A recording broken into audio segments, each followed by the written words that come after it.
ระบาทสมเด็จพระเจ้ามหาสิริศรีสว่างวงศ์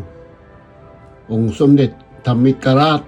ภาคที่14อีกรูปภาพหนึ่งที่แสดงให้เห็นว่าเจ้าสุภานุวงศ์และเจ้าสุวรรณภูมิมาอายน้องลงนามในข้อตกลงร่วมรัฐบาลปี1957พญาบงสุวรรณวงศ์ยืนอยู่ข้างหลังพวกซ่องไอ้น้องทันทีนี่คือความหมายที่ชัดเจนว่าซ่องไอ้น้องมีแผนการลึกลับอันใดบ่ฮู้แต่ว่าเนื้อในเซ็นสัญญานั้นให้เบิ่งตามข้อตกลงในปี1957 เจ้าสายเพชรสราชในฐานะนายกรัฐมนตรีแห่งราชอาณาจักรลาวหลวงพระบางได้ตกลงประกาศสร้างตั้งบรรดาแขวงภาคใต้ของลาวในวันที่15เดือนกันยาปี1945มาเป็นอาณาจักรลาวใหม่และพระองค์ได้เรียกร้องให้บรรดาพันธมิตรรับรู้รัฐใหม่นี้พญาอุนสนานิกรในวิกฤตการณ์ที่กำหนดกำลังขยายตัวเจ้าเพชรสราชเจ้าสายเพชรสราชผู้สึกอย่างจะแจ้งว่าพระองค์บ่เพียงแต่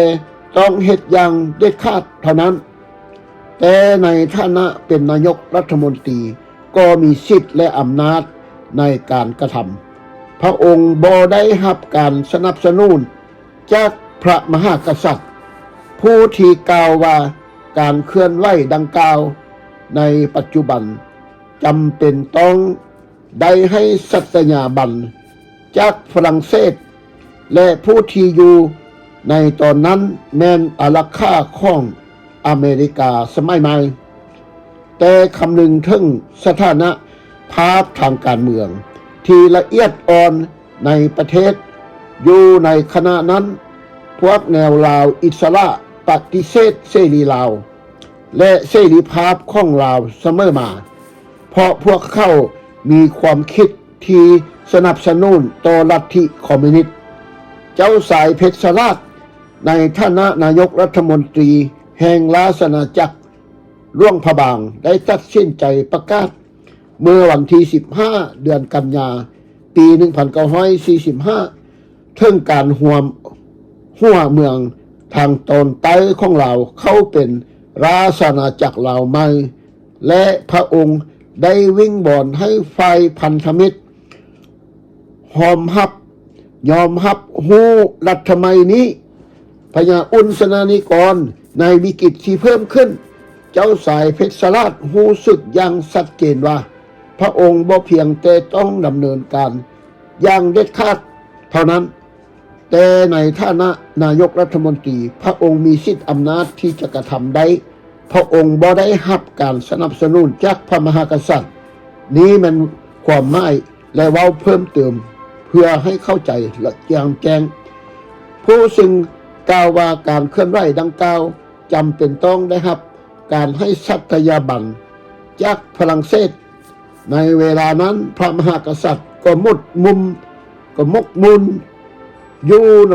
กับการเข้ามาของทหารจีนกกมิงตังกองพล93ในเมืองหลวงพระบางให้มาปลดอาวุธของทหารฝรั่งเศสและเรียกร้องให้พระมหากษัตริย์ประกาศเอกราชของราชอาณาจักรอีกครั้งหนึ่งเบิ่งเหมือนว่าจะตัดสินใจว่าพันธมิตรระยะยาวเพียงครั้งเดียวคือฝรั่งเศสและด้วยเหตุนี้พระมหากษัตริย์จึงบอกกับกกมินตังว่าหลวงพระบางยังคงเป็นอารักขาของฝรั่งเศสในฐานะเป็นรัฐยังอารักขาของอเมริกาสมัยใหม่แต่แนวคิดต่อต้านแนวคิดแบบราชาธิปไตยของแนวลาวอิสระสนับสนุนเวียดมินในวันที่5เดือนตุลา1945 ความเชื่อของพระมหากษัตริย์ในฝรั่งเศสเบิ่งเหมือนว่าจะได้รับการให้สัตยาบันแทนที่จะเป็นความเห็นดีเห็นชอบจากสภาคองเกรสของสหรัฐอเมริกาเมื่อได้ข่าวว่าท่านนายพลเดอโกลจะสนับสนุนลาวให้เป็นปิกเป็นแน่นหน้าภายใต้โพธิสมภารราชวงศ์ลาวหลวงพระบางดังนั้นพระมหากษัตริย์จึงเคลื่อนไหวต่อต้านฝ่ายสนับสนุนอเมริกาของเจ้าสายเพชรราชและเขื่อขั้นใสณเวียงจันทร์คุณอุณสนนิกรซึ่งเป็นรัฐอารักขาของชาวอเมริกันยุคใหม่คำอธิบายนั้นคล้ายกับบทบาทของพระมหากษัตริย์ภายใต้กฎหมายรัฐธรรมนูญยกเว้นในกรณีนี้คืออำนาจของอาณานิคมและบ่แม่นรัฐสภาที่คุมอำนาจในเวลานั้นอาณาจักรหลวงพระบางเบิ่งเหมือนจะปกครองตนเองแต่อำนาจรัฐบาลที่สำคัญหลายอย่างอยู่ในกำมือของฝรั่งเศสถึงป่านนั้นฝรั่งเศสก็บ่เคยล้มเลิกระบอบกษัตริย์ของลาวและเป็นที่ชัดเจนว่าแม้ว่าสถาบันพระมหากษัตริย์จะค่อนข้างอ่อนแอแต่ก็สามารถใส่ถึงซึ่งสัญลักษณ์บทบาททางวัฒนธรรมที่เป็นศูนย์กลางในสังคมลาวเป็นกำลังในการต่อรองกับฝรั่งเศสได้อันที่จริงทันทีที่อำนาจของฝรั่งเศสอ่อนแอลงในสงครามโลกครั้งที่สองสถาบันพระมหากษัตริย์ก็สามารถใช้ประโยชน์จากความอ่อนแอนั้นเพื่อสร้างความได้เปรียบและขยายอำนาจทางดินแดนของตนได้ในทันทีสิ่งเหล่านี้ยังนำมาซึ่งการขยายปฏิทินพิธีกรรมของสถาบันพระมหากษัตริย์โดยเฉพาะอย่างยิ่งดังที่ข้าพเจ้าได้กล่าวไปแล้วการเสด็จมาประทับขององค์พระมหากษัตริย์ในเทศกาลบุญธาตุหลวงในเวียงจันทร์เป็นที่คาดเดาถึงบทบาทระดับชาติในอนาคตของเทศกาลนี้สัญลักษณ์ของราชวงศ์นี้ทำให้เกิดความรู้สึกของการปกครองที่ให้กาลเวลาแต่ในความเป็นจริงแล้วระบบกษัตริย์ถูกสร้างขึ้นอย่างต่อเนื่องและบ่ได้สร้างขึ้นผ่านการกระทำทางสังคมและการเมืองและโศกชะตากรรมของพวกเขาเจ้าก็พันพ้วนสิ่งเหล่านี้ชัดเจนในกรณีของระบบกษัตริย์ไทยสยามซึ่งหน้าที่ด้านพิธีกรรมหดตัวลงอย่างล่วงไร้หลังจากการโค่นล้มระบบสมบูรณ์ระยะสิทธิ์ที่รัฐในปี 1932 ทั้งอย่างไรก็ตามในทศวรรษที่ 1950 หน้าที่หลายอย่างเหล่านี้ได้รับการฟื้นฟูอีกใบครั้งหนึ่งในสมัยจอมพลสฤษดิ์ธนรัตน์ผู้ซึ่งเอาพิธีกรรมการฟื้นฟูสถานกรรมกษัตริย์และบทบาท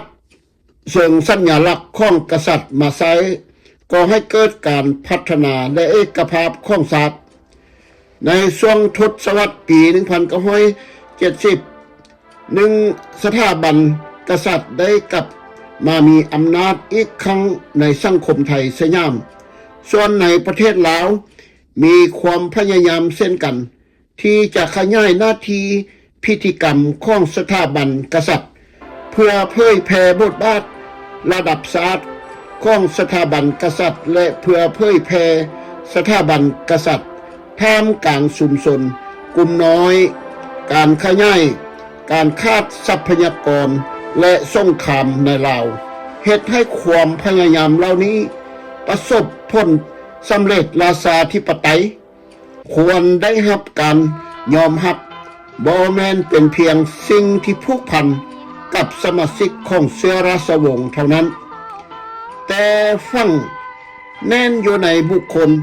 ทุกคนที่เฮ็ดหน้าที่เป็นเจ้าหน้าที่ของราชวงศ์ขุนนางและแนวปฏิบัติต่างๆที่เกี่ยวข้องกับราชวงศ์รวมถึงการพระราชทานเลี่ยนตราคำชอบรางวัลทุงสาดและสื่อทั่วไปเส้นกองทัพอากาศลาวตัวอย่างเส้น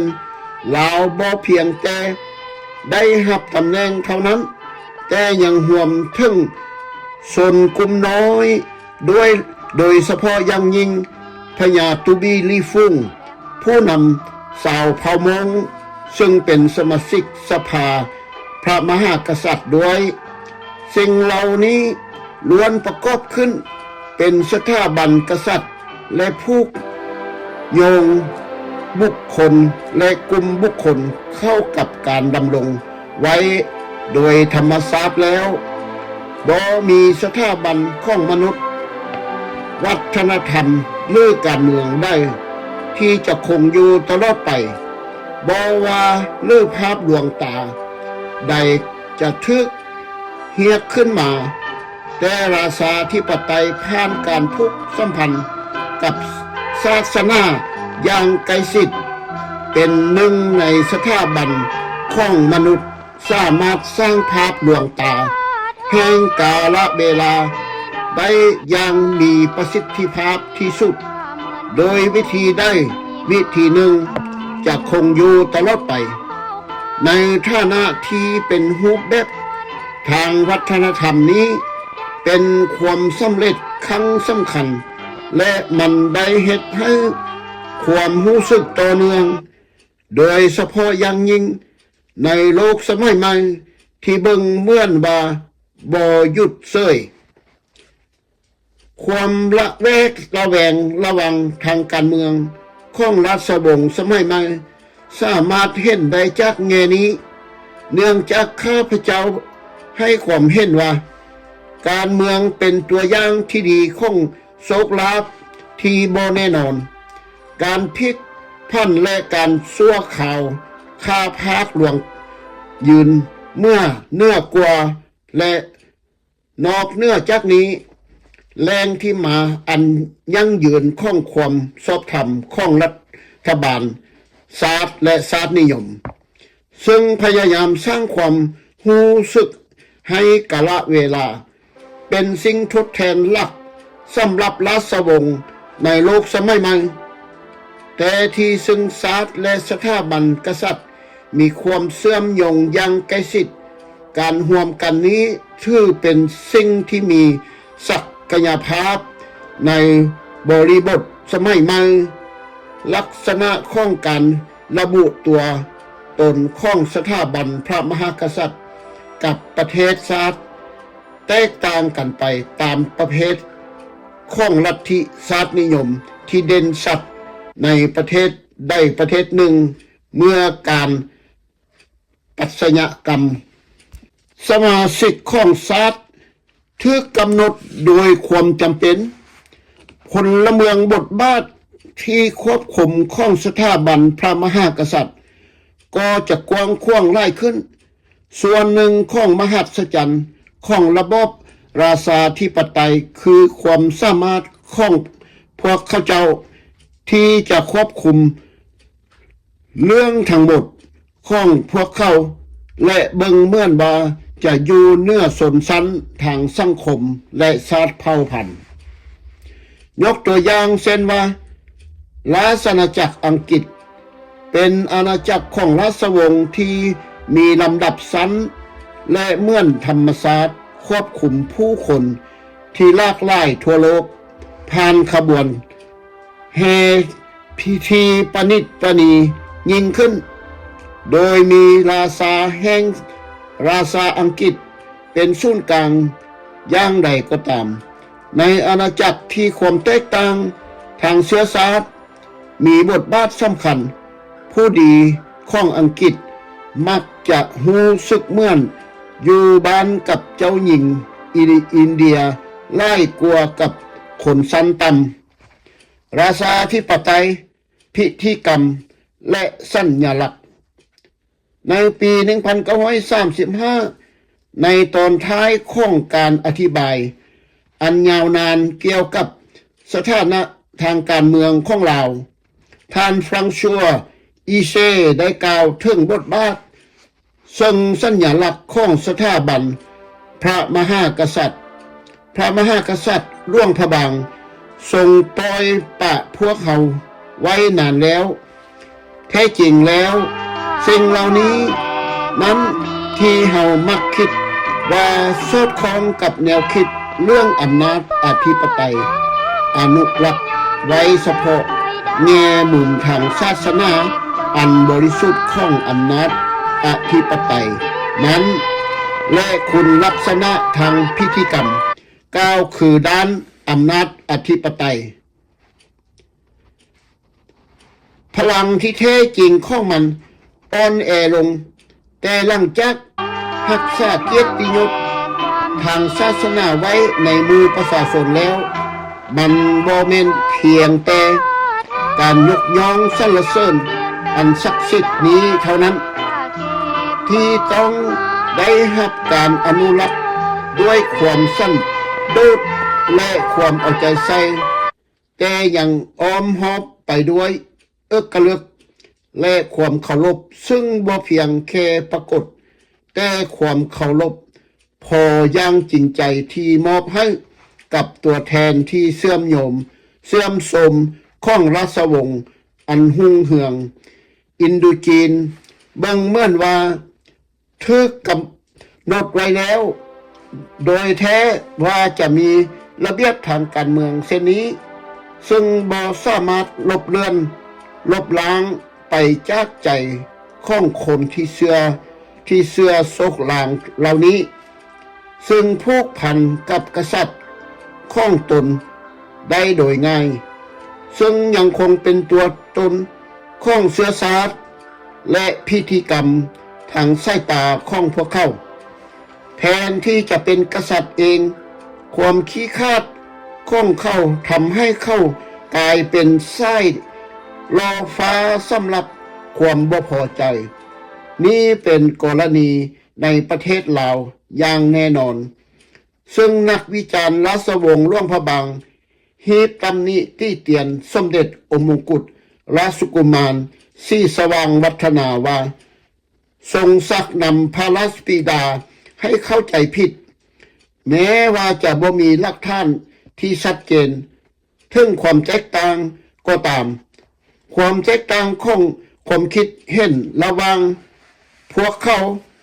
แท้จริงแล้วสมเด็จพระเจ้าศรีสว่างวัฒนาทรงฝักใฝ่ฝรั่งเศส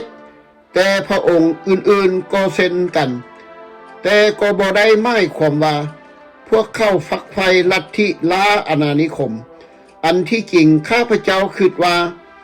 คงจะปลอดภัยกว่าที่จะบอกว่าบ่มีภัยในลาวเมื่อปลายปี 1945 ที่กลับไปสู่ยุคอาณานิคมเก่าอย่างเรียบง่ายหลายคนที่เข้าใจและเข้าข้างฝรั่งเศสอย่างแข่งขันกังวลเกี่ยวกับอิทธิพลของไทยสยามหรือเวียดนามในลาวพอๆกับที่พวกเขาเป็นฝรั่งเศสและบางคนที่สนับสนุนฝรั่งเศสเช่นว่าท่านพญากุวรวงศ์ได้เขียนบทความก่อนปี 1945 เรียกร้องให้ลาวควบคุมประเทศหลายขึ้นการบริหารในช่วงเวลาอันเงียบ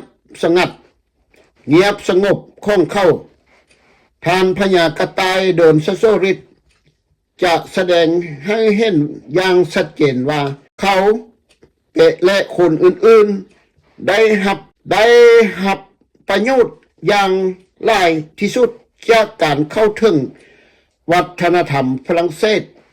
และพวกเขาก็บ่ได้ต่อต้านฝรั่งเศสแต่ต่อต้านลัทธิอาณานิคมสิ่งที่แบ่งแยกลาวในปี 1946 บ่แม่นเป้าหมายทางยุทธศาสตร์ของเอกราชแต่เป็นวิธีการบรรลุเอกภาพในที่นี้สำหรับนักรักษาลาวบ่มีไผเกินเจ้าฟ้าเพชรราชการตีความหมายลำดับเหตุการณ์ที่น่าสนใจที่ไว้จนถึงปัจจุบันมีข้อบกพร่องเนื่องจากความพยายามที่จะอ่านผ่านการตีความหมายพระบาทสมเด็จเจ้าฟ้าศรีสว่างวงศ์องค์สมเด็จธรรมิกราชเสด็จประพาสร่วมบุญใหญ่พระธาตุหลวงที่เวียงจันทร์